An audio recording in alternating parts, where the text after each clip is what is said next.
Can you believe it? Here we are with November's Ron's Homes and Happening Report. How are we doing? We're closing in on the end of the season. Happy Thanksgiving month to you. Hope you're going to have a great time this month with friends and family. And 2 more months to go. And what does that mean? Well, here we are. We're entering the slower period of real estate. We are seeing inventory available right now for buyers up 24% versus this time last year.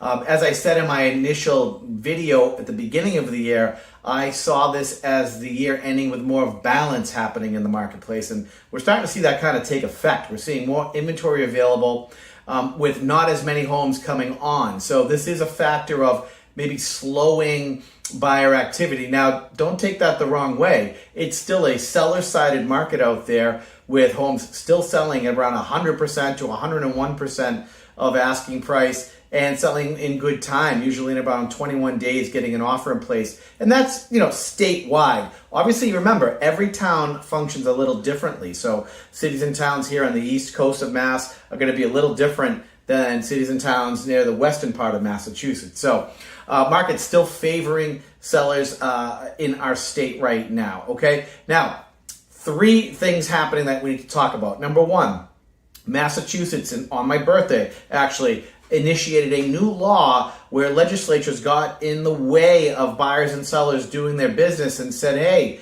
buyers can no longer waive their right to have a home inspection. So where buyers were utilizing this tool to become more competitive, where some buyers can't really pay as much as other buyers, they were offsetting their home inspection to try to appeal to the seller a little bit more. Now, can't do that. State of Massachusetts says buyers and sellers can no longer put offers together with the right to home inspections being waived. Now, the buyer does not technically have to do an inspection, but they cannot waive their right to the inspection. So that's going to actually, in a way, level the playing field a little bit more for all buyers, since that's one lever that cannot be pulled anymore in a transaction in Massachusetts. The second thing that is getting instituted November 1st is a requirement by the Department of Revenue to report the transaction if the sale price is over $1 million. Now, many homes in Massachusetts are selling for more than $1 million.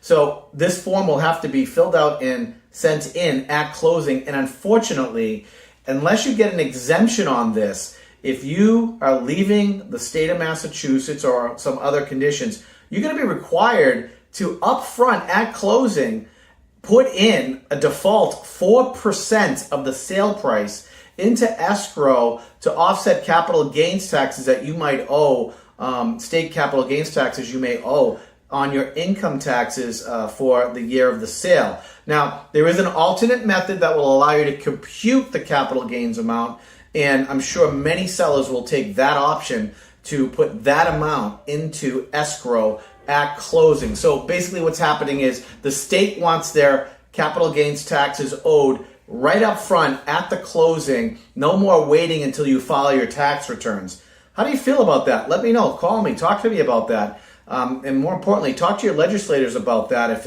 if you're interested in, maybe understanding what's going on here. Now, third, interest rates. We saw the Federal Reserve met earlier this week, and they did a standard 25 basis point cut in the overnight lending rate that they charge banks to borrow money. Ultimately, that does trickle down to mortgage rates and consumer credit.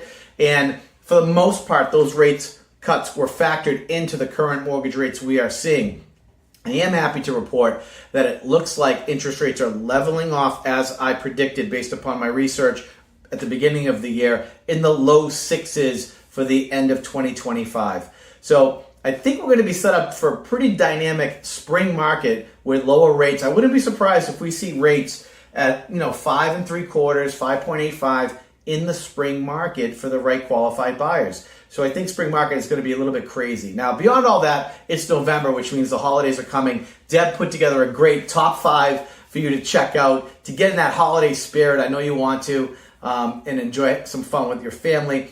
And of course, Veterans Day Parade in Haverhill. I'm so excited. My daughter is going to be singing the national anthem. Come check that out, 10:45 a.m., Washington Square, downtown Haverhill, November 11th, Veterans Day. Pay some respect to our veterans who have served. Thank you very much, veterans. and see my daughter perform. Beyond that, have a wonderful November, and we'll see you in December. Take care.